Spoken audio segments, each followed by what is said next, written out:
L'aube de WhatsApp, une promesse simple. En 2009, WhatsApp émerge comme un symbole de simplicité. Brian Acton et Jan Koum, anciens de Yahoo, imaginent un monde sans SMS coûteux. Ils aspirent à une communication pure et accessible. WhatsApp naît de cette vision. Pas de publicité, juste des messages. Les utilisateurs affluent, attirés par son interface épurée. WhatsApp devient un phénomène mondial, reliant les gens. Elle fait une chose et elle la fait bien. Connecter instantanément et sans effort. WhatsApp est devenu synonyme de messagerie instantanée. L'étreinte de Facebook, l'ombre d'un géant. L'ascension fulgurante de WhatsApp ne passe pas inaperçue. En 2014, Facebook, le géant des médias sociaux, frappe à la porte. Avec une offre astronomique de 19 milliards de dollars, Facebook acquiert WhatsApp. Cette acquisition provoque des remous dans le monde de la technologie. Beaucoup s'interrogent sur les intentions de Facebook.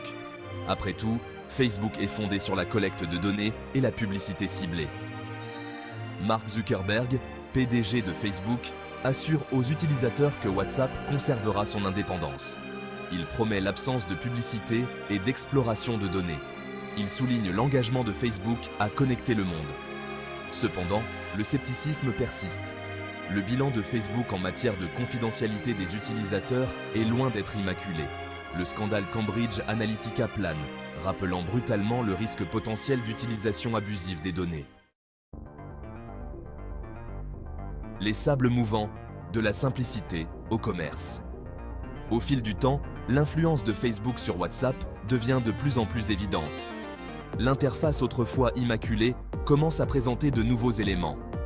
WhatsApp Business voit le jour, permettant aux entreprises d'interagir directement avec les clients via l'application. Cela marque un tournant majeur. Les frontières entre communication et commerce se brouillent, alors que WhatsApp soutient que ces changements visent à améliorer l'expérience utilisateur. La motivation sous-jacente est claire, la monétisation. Facebook, une entreprise bâtie sur les données, perçoit le vaste potentiel de la base d'utilisateurs de WhatsApp. L'intégration de fonctionnalités commerciales est une décision stratégique pour exploiter ce potentiel.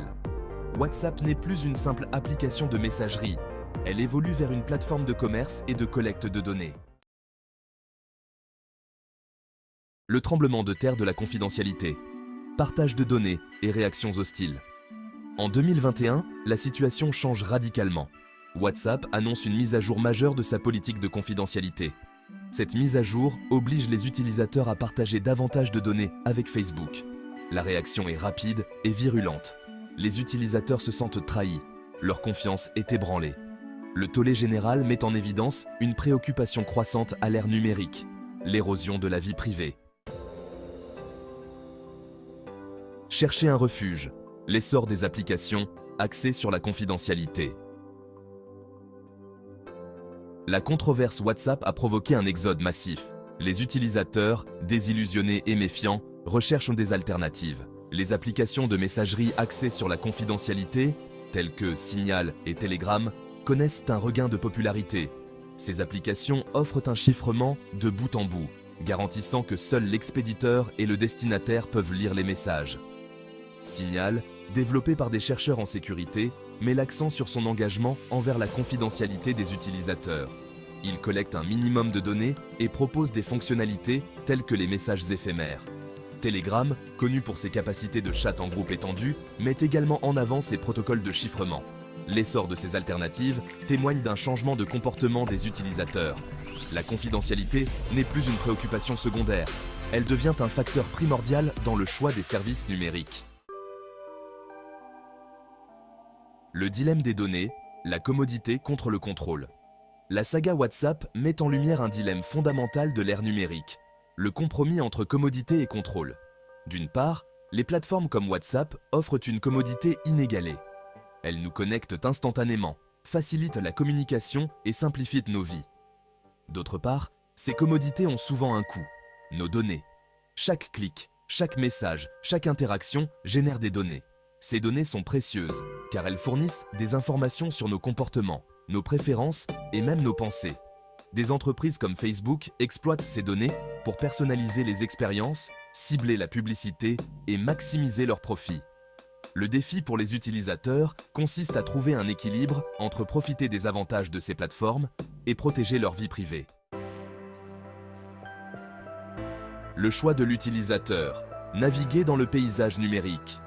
Dans un paysage numérique en constante évolution, le pouvoir appartient à l'utilisateur. Nous avons le droit de choisir comment nos données sont collectées, utilisées et partagées. Nous pouvons exiger la transparence des entreprises auxquelles nous confions nos informations. Nous pouvons opter pour des services qui privilégient notre vie privée. Le choix nous appartient. Nous pouvons être des consommateurs passifs de la technologie, acceptant aveuglément les conditions générales qui nous sont imposées. Ou bien, nous pouvons être des utilisateurs informés et éclairés, exigeant mieux des entreprises qui façonnent nos vies numériques. L'avenir de la vie privée dépend de notre conscience collective et de notre volonté d'exercer nos droits numériques. La première étape est la prise de conscience.